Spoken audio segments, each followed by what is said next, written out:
Podcast Bicara Kita proudly presents Gas. Assalamualaikum dan selamat datang di podcast Bicara Kita. Dengan saya, Akila Tahira, dan saya akan menjadi tuan rumah acara kita hari ini. Pada episode kali ini, kita akan mendapatkan perspektif yang berbeda dengan menghadirkan 3 narasumber untuk membahas topik yang sangat penting dan sensitif, yaitu bullying pada anak. Nah, belakangan ini viral nih kasus Firmansyah, anak SD yang viral di media sosial TikTok setelah disebut pindah ke SLB karena dibully. Bullying ini adalah masalah yang serius ya guys, yang dapat mempengaruhi kesehatan mental dan emosional anak-anak. Mari kita menggali lebih dalam tentang topik ini, mengidentifikasi dampaknya, serta mencari cara-cara untuk mengatasi masalah ini. Mari saya perkenalkan narasumber kita pada hari ini, ada Hafiz, Fadil, dan Fajar. Narasumber kita ini adalah para mahasiswa Fakultas Tarbiyah atau Pendidikan. Halo, selamat datang Hafiz, Fadil, dan Fajar. Halo Terima kasih Akila. Akila. Saya senang bisa menjadi bagian dari acara ini. Bagaimana nih opini kalian tentang kasus bullying ini? Mungkin bisa dimulai oleh Hafiz. Silakan Hafiz. Oke, makasih Akila. Oke, opini saya sih kasus-kasus bullying seperti yang Akila bilang tadi itu sangat serius dan mungkin sangat menyedihkan. Bullying pada dasarnya dapat memiliki dampak yang merusak bagi korbannya, apalagi anak-anak SD atau SMP yang masih dalam tahap perkembangan fisik dan emosional. Namun secara umum, bullying merupakan masalah serius yang harus cepat ditangani dan dengan tegas dan segera. Dalam menghadapi kasus-kasus bullying, penting untuk melibatkan pihak sekolah dan orang tua. Sekolah perlu memiliki kebijakan yang jelas tentang bullying dan melaksanakan tindakan preventif serta responsif terhadap situasi bullying. Orang tua juga harus terlibat secara aktif dan dalam memantau dan mendukung anak-anak mereka. Jadi itu opini saya. Bagaimana sih pendapat Fadil? Oke. Jadi opini saya tentang kasus bullying ini adalah kasus bullying adalah perilaku yang tidak dapat diterima dan harus ditangani dengan serius oleh masyarakat, sekolah, dan lembaga yang terkait. Tidak ada alasan yang sah untuk memperlakukan seseorang dengan buruk atau menghina mereka berdasarkan perbedaan apapun. Keputusan untuk memindahkan korban bullying ke lingkungan terpisah seperti SLB mungkin merupakan langkah yang diambil untuk melindungi kesejahteraan mereka. Tetapi, upaya yang lebih baik harus dilakukan dalam mencegah dan mengatasi bullying di sekolah-sekolah umum. Sekolah harus mengadopsi kebijakan yang kuat, melibatkan pendidik, orang tua, dan masyarakat secara luas untuk menciptakan lingkungan yang aman, inklusif, dan menghormati keberagaman.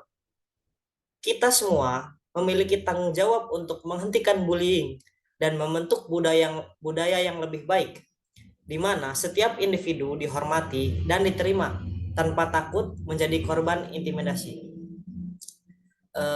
Bagaimana opini dari Saudara Fajar? Menurut saya, kasus bullying ini adalah suatu perilaku yang tidak dapat saya terima karena bisa sangat berdampak buruk kepada korban. Nah, jadi itu kenapa saya beropini kayak gitu? Karena saya memiliki pengalaman saat saya di pondok dulu gitu.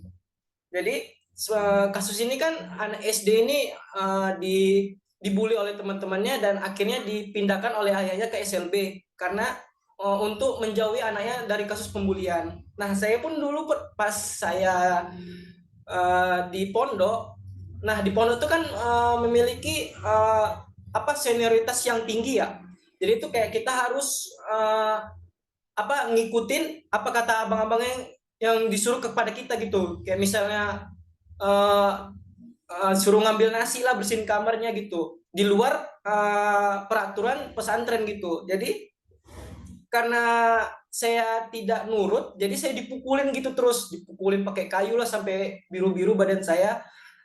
Jadi pada saat titik itu saya kayak merasa kayak udah di titik dimana saya kayak udah jenuh banget, saya udah nangis, saya pengen pindah, tapi ada suatu dukungan sama keluarga saya gitu.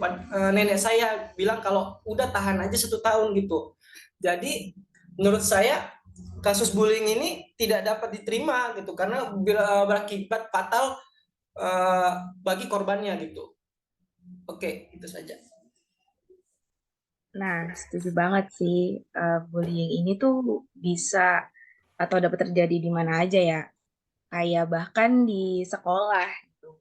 Setiap kasus bullying ini pada anak adalah hal yang serius ya guys. Dan harus ditangani dengan serius pula tanpa memandang latar belakang pendidikan atau kemampuan anak tersebut. Selanjutnya nih, menurut kalian apa pentingnya menyadari dan mengatasi kasus bullying ini? Sebagai calon guru, terutama di kalangan anak-anak. Gitu. Silakan bisa dimulai oleh Hafiz. Oke, jadi mungkin sebagai calon guru kayak kita itu penting banget buat kita untuk menyadari dan mengatasi kasus bullying di kalangan anak-anak dengan serius. Kasus bullying bisa merusak kesejahteraan dan keamanan siswa di sekolah. Anak-anak yang mengalami bullying bisa mengalami stres, kecemasan, depresi, dan sampai penurunan harga diri. Dengan kita sebagai guru menyadari dan mengatasi kasus-kasus bullying, kita bisa membantu menciptakan lingkungan belajar yang aman dan mendukung bagi semua siswa. Penting untuk menyadari bahwa mengatasi kasus bullying bukan hanya tanggung jawab guru, tetapi juga melibatkan seluruh komunitas sekolah termasuk staf, orang tua, dan siswa itu sendiri. Dengan bekerja sama, kita bisa dapat menciptakan lingkungan belajar yang inklusif, aman, dan mendukung bagi semua siswa. Itu. Oke. Saya sangat setuju dengan jawaban Saudara Hafiz barusan. Menyadari dan mengatasi kasus bullying sangat penting, terutama di kalangan anak-anak, karena dampaknya yang merugikan pada kesejahteraan dan perkembangan mereka. Kasus bullying dapat menyebabkan kerusakan psikologis dan juga emosional yang serius, termasuk rendahnya harga diri, kecemasan, depresi, dan bahkan berpikir untuk bunuh diri. Selain itu, anak-anak yang menjadi korban bullying mungkin mengalami kesulitan dalam belajar dan berinteraksi sosial yang dapat memengaruhi prestasi akademik dan kehidupan sosial mereka secara keseluruhan. Sebagai calon guru, saya menganggap penting untuk menjadi pendukung aktif dalam mengatasi kasus bullying. Saya akan berkomitmen untuk menciptakan lingkungan belajar yang aman, inklusif, dan bebas dari kekerasan. Saya akan memperhatikan tanda-tanda bullying, memberikan edukasi tentang kesadaran bullying, melibatkan siswa dalam kegiatan yang mempromosikan kerjasama dan empati, serta memberikan dukungan dan sumber daya yang dibutuhkan bagi siswa yang menjadi korban bullying. Tujuan saya adalah menciptakan lingkungan yang mendukung perkembangan dan kesejahteraan seluruh siswa, sehingga mereka dapat tumbuh dan belajar dengan percaya diri dan menghormati satu sama lain. Mungkin dari jawaban dari Saudara Fajar. Ya, menyadari dan mengatasi kasus bullying sangat penting bagi seorang calon guru dalam konteks anak-anak. Ini melibatkan melindungi kesejahteraan anak-anak, menciptakan lingkungan belajar yang aman, mendukung perkembangan emosional dan sosial mereka. Habis itu mendorong inklusi serta membentuk nilai-nilai yang baik dengan mengatasi bullying. Nah, seorang calon guru dapat memberikan kontribusi penting untuk menciptakan lingkungan belajar yang positif, membantu siswa tumbuh secara holistik, dan mempromosikan sikap saling menghormati dan empati. Menurut saya itu aja sih yang penting. Wah, oke. Insightful banget nih ya guys. Opini-opini dari Hafiz, Fadil, dan Fajar. Seperti tadi apa yang udah disampaikan nih oleh Fajar tentang pengalamannya terhadap bullying. Mungkin sekarang kita bisa tanya nih ke Hafiz dan Fadil dalam pengalaman kalian nih sebagai siswa atau mahasiswa, bagaimana perilaku bullying ini dapat berdampak negatif pada korbannya. Oke, boleh. Silakan, Hafiz. Oke, contohnya tuh mungkin bullying bisa menyebabkan masalah seperti mental sang anak tersebut. Korban bullying sering mengalami stres, kecemasan, dan depresi. Mereka mungkin merasa takut, terisolasi, dan tidak aman di lingkungan sekolah. Hal ini dapat mengganggu kesejahteraan emosional mereka dan berdampak negatif pada kesehatan mental mereka. Nah, contoh lainnya itu gangguan belajar buat siswa yang kena bullying. Bullying dapat mengganggu konsentrasi dan fokus korban pada pembelajaran. Mereka mungkin kesulitan dalam menyerap informasi, menyelesaikan tugas, atau berpartisipasi dalam kegiatan akademik. Dan dampak yang paling parah itu risiko narkoba dan bunuh diri. Korban bullying berisiko lebih tinggi untuk terlibat dalam perilaku berbahaya seperti penyalahgunaan obat-obatan, perilaku merusak diri, atau bahkan pemikiran atau percobaan bunuh diri. Nah, untuk Saudara Fadil, bagaimana? Oke. Eh, Sebenarnya ada sangat banyak ya dampak negatif pada korban bullying. Tetapi di sini saya akan menjelaskan 3 dampak buruk bagi korban yang terkena bullying. Yang pertama adalah emosionalnya. Korban bullying merasa rendah diri, terisolasi, cemas, dan malu karena penghinaan yang mereka alami. Ini mempengaruhi perkembangan emosional dan sosial mereka, hubungan dengan teman sebaya, dan kesulitan dalam membentuk koneksi sosial yang sehat. Dampak negatif yang kedua yaitu mereka sering mengalami dampak psikologis seperti kecemasan, depresi, dan stres yang berkepanjangan. Ini merusak kesejahteraan mental mereka, konsentrasi, prestasi akademik, bahkan mungkin menyebabkan pemikiran merugikan diri sendiri atau bunuh diri. Kemudian dampak negatif yang ketiga yaitu beberapa korban bullying bahkan mengalami kekerasan fisik yang menyebabkan luka dan cedera. Bullying fisik dapat berdampak jangka panjang pada kesehatan fisik korban dan meninggalkan bekas trauma permanen. Oleh karena itu, penting bagi kita semua untuk mengenali dan mengatasi kasus bullying dengan serius, menciptakan lingkungan yang aman dan inklusif, di mana setiap individu dihormati dan dilindungi dari segala bentuk pelecehan dan intimidasi. Mungkin jawaban saya seperti itu. Saya kembalikan ke Akila. Nah, seperti itu ya pengalaman dan dampak negatif dari bullying itu sendiri. Bener banget ya, sebagai seorang pendidik nih, kita memiliki peran penting dalam menciptakan lingkungan sekolah yang aman dan mendukung. Kita juga sebagai seorang pendidik nih harus melibatkan siswa dalam program anti-bullying, mengedukasi mereka tentang pentingnya menghormati perbedaan dan mempromosikan empati. Selain itu, kita juga harus mengawasi dengan cermat interaksi antara siswa dan memberikan pendampingan kepada mereka yang terkena dampak bullying. Setelah kita diskusikan nih apa dampak negatifnya. Nah, bagaimana kita bisa meningkatkan kesadaran dan pemahaman masyarakat tentang bullying serta mengajak mereka untuk bertindak sebagai pencegah, karena banyak banget nih masyarakat yang belum sadar tentang bahayanya dari bullying ini. Boleh dijawab, silakan Hafiz. Meningkatkan kesadaran dan pemahaman masyarakat tentang bullying merupakan langkah penting dalam mencegah dan mengatasi masalah ini. Contohnya tuh biasanya diadakannya semacam kampanye pendidikan tentang bullying di sekolah, komunitas, dan media sosial. Kampanye tersebut dapat membantu meningkatkan kesadaran dan pemahaman pada masyarakat umum. Kampanye ini dapat melibatkan presentasi, diskusi, pameran, dan kegiatan lain yang menyoroti efek negatif dari bullying dan pentingnya menghentikannya. Contoh lainnya itu mungkin staf pendidik bekerja sama dengan orang tua. Sekolah dapat mengadakan pertemuan orang tua dan mengirimkan materi informasi tentang bullying, termasuk tanda-tanda peringatan dan tindakan yang dapat diambil. Kolaborasi antara sekolah dan orang tua dapat membantu menciptakan lingkungan yang mendukung dan saling melengkapi dalam mencegah dan menangani kasus bullying. Dan contoh yang terakhir tuh penggunaan media sosial dan teknologi. Menggunakan media sosial dan teknologi untuk menyebarkan pesan-pesan positif tentang anti-bullying dapat mencapai audiens yang lebih luas.